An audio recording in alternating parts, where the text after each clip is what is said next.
Hi everyone, कैसे हो आप सभी लोग। आई होप आप लोग अच्छे होंगे। मैं हूं राहुल जेसवाल एंड स्वागत करता हूं आप सभी का एक बार फिर हमारे यूट्यूब चैनल JR ट्यूटोरियल्स में। तो दोस्तों कैसे हो आप सब लोग, जब भी जरूर से कमेंट करके बताइएगा हमें कि यार कैसे चल रही है आपकी स्टडीज वगैरह। तो फाइनली दोस्तों, जो वादा मैंने आपसे कुछ ही दिन पहले किया था कि हम आपके लिए आपके मिड टर्म एग्जाम जो दिवाली के पहले होते हैं उसकी तैयारी कराने के लिए लेकर आएंगे एक बेहतरीन क्रैश कोर्स रिवीजन, जिसका नाम हमने रखा था RCC यानी रिवीजन क्रैश कोर्स RCC। तो आज से फाइनली इसकी शुरुआत होगी। आज का जो वीडियो है ये एक सैंपल वीडियो होने वाला है कि आपको किस तरीके से जो लेक्चर वीडियो है वो मिलेंगे, यानी रिवीजन वीडियोस जो मिलेंगे। और एक और अगेन चीज बताना चाहूंगा कि देखो, ये जो हमने बैच निकाला यानी RCC बैच जो है, ये सिर्फ आपके मिड टर्म एग्जाम्स के प्रिपरेशन करवाने के लिए, मतलब इसका जो वीडियोस आएंगे इस साइंस और मैथ्स के ऊपर, ये दो ही सब्जेक्ट के लिए, जैसे मैंने अभी बोला कि साइंस और मैथ्स के लिए आएंगे। SST के लिए ऑलरेडी वैसे भी पूरा हमने पढ़ा रखा है, और ना सिर्फ SST बल्कि 9th स्टैंडर्ड में अगर आप लोग हो तो आपको पता है कि पूरा साइंस का सिलेबस, पूरा मैथ्स और मैथ्स 2 का syllabus, as well as your SST, history, geography, political science, सभी चीज चैप्टर बाय चैप्टर हमने पढ़ा के रखा हुआ है आप लोगों के लिए, ताकि आप लोग अच्छे तरीके से उसको देखो, कंसेप्ट क्लियर करो और आगे बढ़ते रहो। तो सभी चीज अवेलेबल है, उसको तो देखते रहो। साथ ही में अभी से हम लोग रिवीजन भी शुरुआत कर चुके हैं। तो ये 10-12 दिन जो भी शेड्यूल है, मतलब जो आपके एग्जाम्स के पहले का जो दिन रहेगा 10-15 दिन का, उसमें लगातार हम हर दिन आपके लिए वीडियोस लाएंगे। कोशिश करेंगे कि आप लोग को वीडियोस मिले, और हर दिन मतलब जो आपको शेड्यूल बताया है मैंने, एक वीडियो बना के, जो बिगेस्ट सरप्राइज वाला वीडियो था, उसमें मैंने बोला था कि एटलीस्ट वीक में आपको 3 से 4 वीडियोस देखने मिल जाएंगे। हर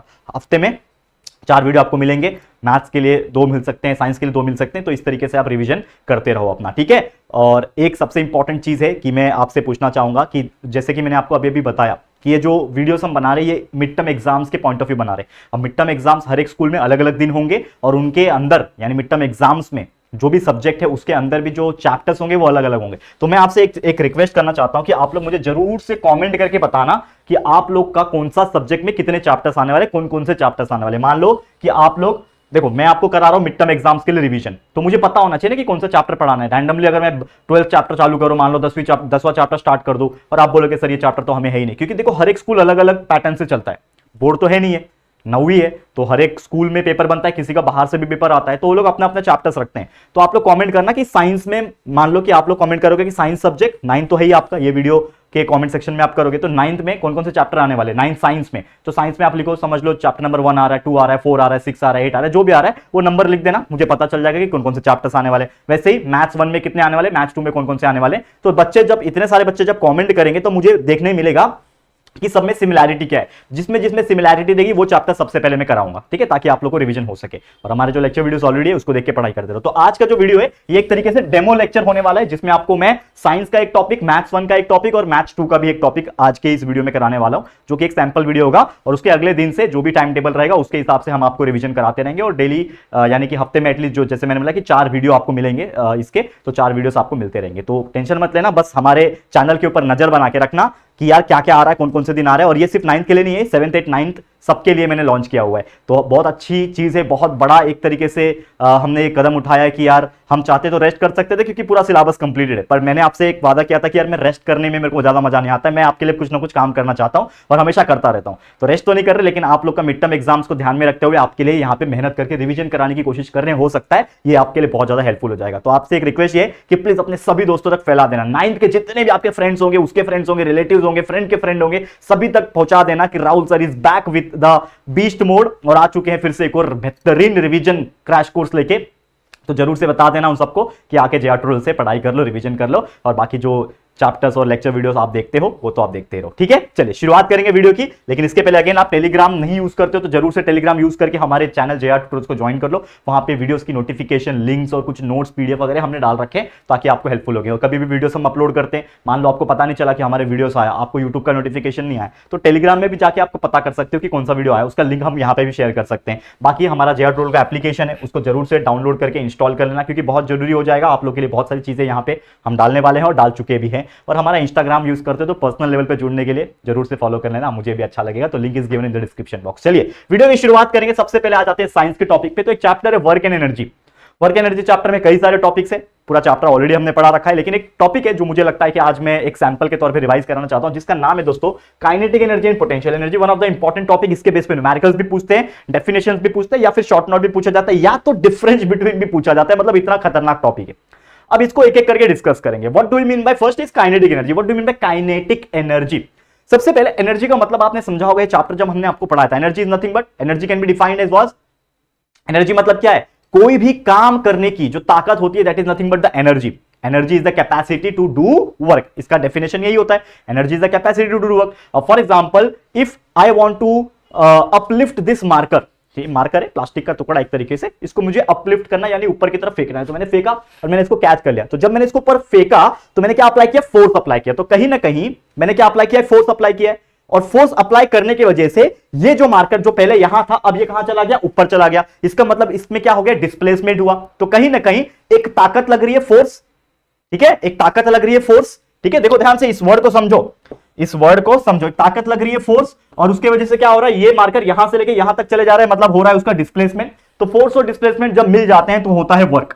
तो work is equal to force into displacement, ये सब चीज पढ़ा चुका हूं ऑलरेडी। वर्क का मतलब क्या होता है, फोर्स इंटू डिस्प्लेसमेंट। लेकिन हमने अभी क्या पढ़ा, एनर्जी।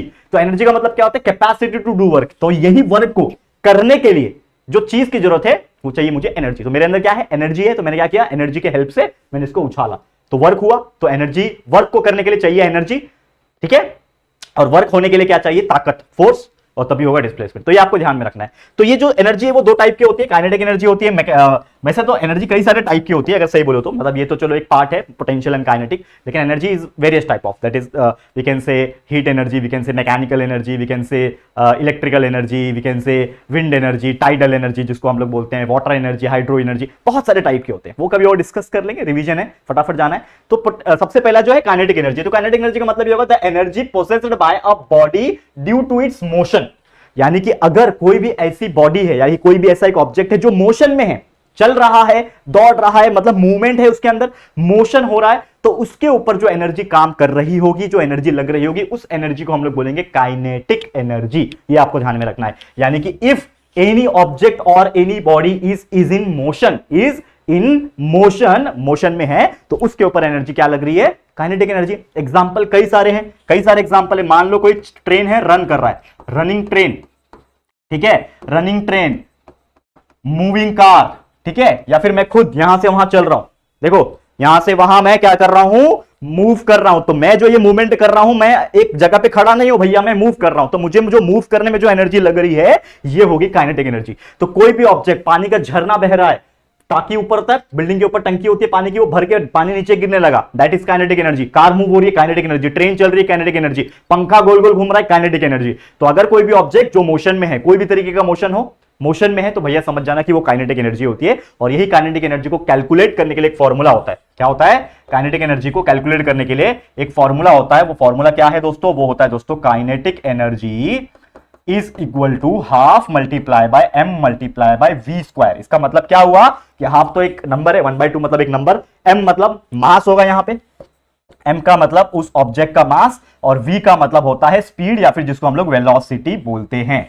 यानी कि कोई भी ऑब्जेक्ट का अगर मुझे निकालना है कि भैया इसके अंदर काइनेटिक एनर्जी कितना है, तो हम क्या करेंगे, उसका मास और उसकी वेलोसिटी के स्क्वायर को मल्टीप्लाई करेंगे हाफ से, तो हमारा वैल्यू आ जाएगा काइनेटिक एनर्जी का। याद रखना है, इसका यूज बहुत सारे इसमें यूज होता है, न्यूमेरिकल्स में यूज होता है, जो कि हम लोग देख लेंगे आने वाले समय में जब हम लोग प्रॉपर तरीके से और जाएंगे। ये तो सैंपल वीडियो है, तो थोड़ा इसमें हम लोग गए। दूसरा है पोटेंशियल एनर्जी। अब पोटेंशियल एनर्जी का मतलब क्या होगा, बहुत सिंपल सा डेफिनेशन है। पोटेंशियल एनर्जी मतलब कोई भी ऑब्जेक्ट मूव नहीं कर रहा है भैया, रुका हुआ है, क्या है, रुका हुआ है, अपने जगह पे स्थिर है, यानी कि its position in rest, rest पे है, रुका हुआ है, आराम कर रहा है, स्टेशनरी है, तो उस ऑब्जेक्ट के अंदर जो एनर्जी होगी वो होगी पोटेंशियल एनर्जी।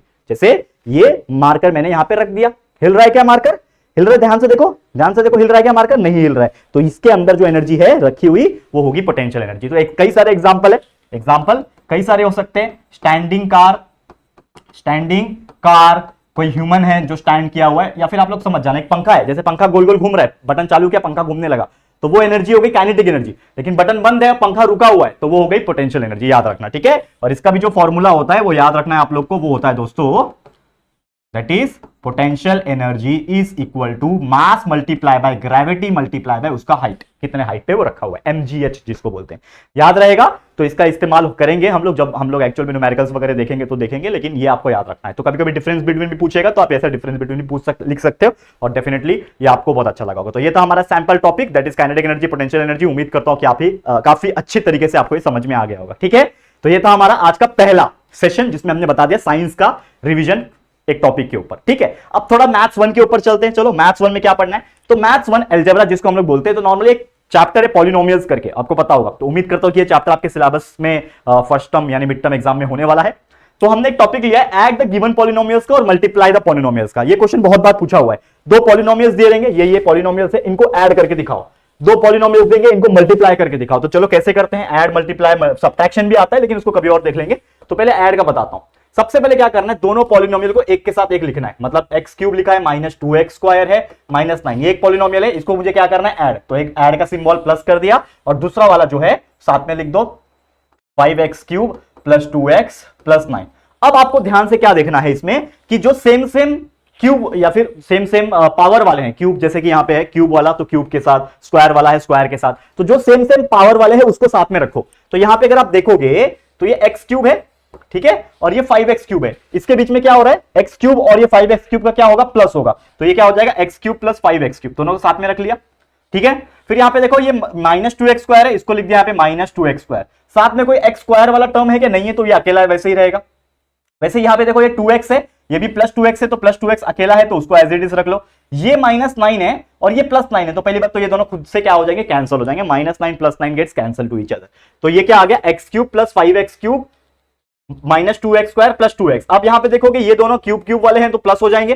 तो x cube plus 5x cube मतलब 1x क्यूब और 5x क्यूब, एक x क्यूब है और 5x क्यूब है, दोनों प्लस हुआ है तो क्या बन जाएंगे, 6x क्यूब।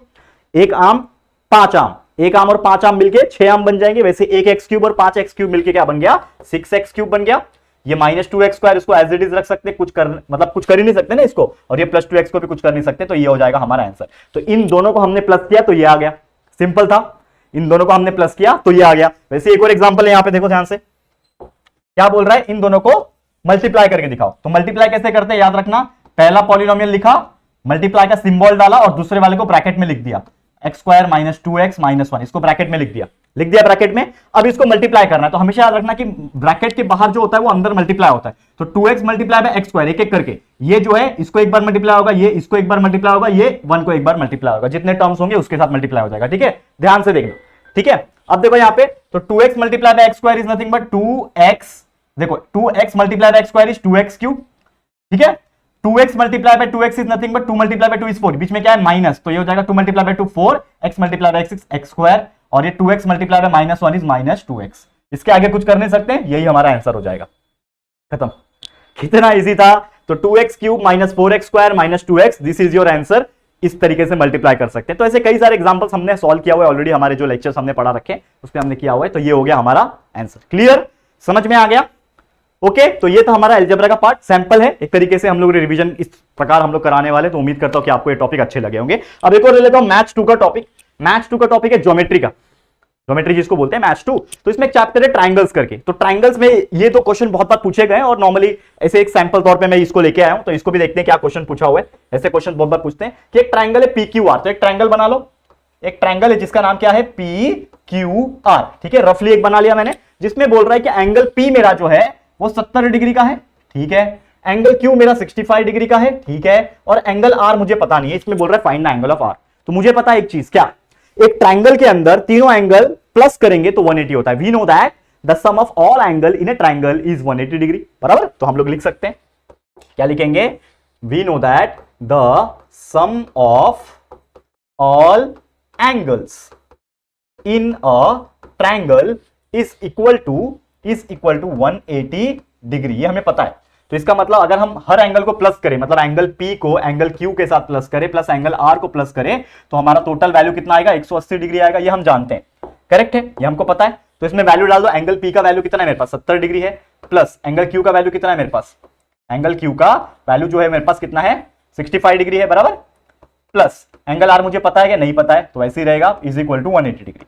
अब एंगल R मुझे चाहिए, तो angle R will be equal to what, ये 180 वैसे का वैसे ही, इन दोनों को प्लस कर दो, 70 प्लस 65 135, तो ये हो जाएगा माइनस 135, ठीक है। तो आंसर आ जाएगा angle R is equal to 180 में से 135 माइनस कर दो, कितना बचेगा, 15 और 30 45 डिग्री बचेगा, करेक्ट, बराबर है कि नहीं, 45 बराबर 45 डिग्री। तो आ गया हमारा आंसर कि एंगल R का जो मेजरमेंट है वो कितना है, 45 डिग्री। कितना इजी क्वेश्चन था। तो ऐसे क्वेश्चंस एग्जाम में देखने मिल जाएंगे आप लोग को इस चैप्टर में से अगर पूछा जाएगा तो। क्लियर, इजी है कि नहीं, मजा आ रहा है कि नहीं, चलो बहुत इजी है। चलो अब अगला देखते हैं फटाफट से, देखो क्या बोल रहा है?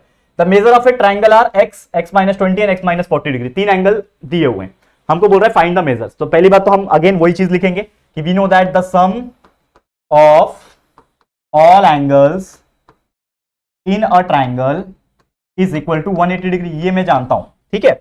अब ये मैं जानता हूं, इसका मतलब क्या है कि इन तीनों को प्लस में करूं। पहला एंगल मेरा x डिग्री दिया हुआ है, दूसरा एंगल मेरा x माइनस 20 डिग्री दिया हुआ है, और तीसरा जो दिया है वो दिया है प्लस, तीसरा जो है वो है x माइनस 40 डिग्री, ठीक है ना। इन तीनों को प्लस करूंगा तो मेरा प्लस करके 180 डिग्री आएगा, ठीक है। तो प्लस कर लो, ब्रैकेट ओपन कर लो, तो ये x plus x minus 20 plus x minus 40 is equal to 180। ये x plus x 2x, 2x plus x is 3x, 3x हो गया। Minus 20 minus 40 is minus 60 is equal to 180। Therefore क्या बोल सकते हैं, 3x, ये माइनस 60 180 के पास जाएगा तो क्या हो जाएगा, प्लस हो जाएगा, तो 180 प्लस 60 हो जाएगा। तो therefore 3x is equal to 240, correct. 240 हो गया, तो x will be equal to what, 240 divide by 3, that is nothing but 3 8 24, मतलब 80। तो x का वैल्यू कितना आ गया, 80 आ गया। x is equal to 80, x का वैल्यू 80 आया। अब इसमें सब में डाल दो, x में डाल दो, x माइनस 20 में डाल दो, x माइनस 40 में डाल दो, तो मतलब हमारा जो आंसर आएगा दोस्तों, पहला एंगल x है तो x का आ गया 80 डिग्री, ये तो आ गया, x का वैल्यू 80 डिग्री आ गया, ये मेरा पहला एंगल। दूसरा एंगल क्या है, x माइनस 20। दूसरा एंगल क्या है, दूसरा एंगल क्या है, x माइनस 20। तो x कितना है 80, x कितना है 80 माइनस 20 यानी कि 60 डिग्री, ठीक है ना। यहां पे लिखो, नीचे लिखता हूं, इज इक्वल टू 60 डिग्री। दूसरा एंगल आ गया 60 डिग्री, और तीसरा एंगल क्या है, x माइनस 40, करेक्ट है। तो x माइनस 40 मतलब 80 माइनस 40, x 80 है ना, तो 80 minus 40 is equal to 40 degree, ठीक है। तो तीन एंगल कौन कौन से आ गए, एक एंगल मेरा 80 डिग्री, एक एंगल मेरा 60 डिग्री, और तीसरा एंगल इज 40 डिग्री। कितना इजी क्वेश्चन था, प्लस करके भी देख लो सेटिस्फाई करने के लिए कि राइट आया कि रॉन्ग आया। 80 प्लस 60 140, 140 प्लस 40 180, तीनों प्लस करके 180 आ रहे, मतलब हमारा आंसर करेक्ट है। तो इसी प्रकार से चीजें हम करने वाले हैं रिवीजन क्रैश कोर्स के अंदर। तो ये था हमारा एक सैंपल वीडियो जिसमें हमने साइंस का एक टॉपिक, मैथ्स 1 का, मैथ्स 2 का कुछ टॉपिक्स हमने करा दिए। उम्मीद करता हूं कि आप लोगों को मजा आया होगा हमारे साथ फिर से एक और बार बेहतरीन तरीके से लेक्चर एंजॉय करते हुए। जरूर से कमेंट करके बताना, और जो मैंने आपको एक काम दिया है कि आप लोग कमेंट करके मुझे जरूर से बताओगे कि आपके मिड टर्म्स में कौन कौन से चैप्टर्स आने वाले हैं, सब्जेक्ट वाइज नंबर, चैप्टर के नंबर जरूर से कमेंट कर देना, ठीक है। तो चलो फिर आज का वीडियो यहां पे मैं एंड करता हूं। उम्मीद करता हूं काफी ज्यादा आपको हमारे साथ पढ़ के मजा आया होगा, ठीक है। बस आपको एक काम करना है, वीडियो को लाइक कर देना, अपने दोस्तों को, सभी दोस्तों को ढिंडोरा पीट दो, शेयर करके बताओ कि यार Rahul sir is back with the बेहतरीन आरसीसी बैच यानी रिवीजन क्रैश कोर्स, जिसमें आपको मजा आ जाएगा हमारे साथ पढ़ के। तो please share to everyone. First time channel पे आए हो तो फटाफट चैनल को सब्सक्राइब भी कर देना, ठीक है दोस्तों। जरूर से मिलेंगे फिर अगले वीडियो में, तब तक के लिए thank you and good bye.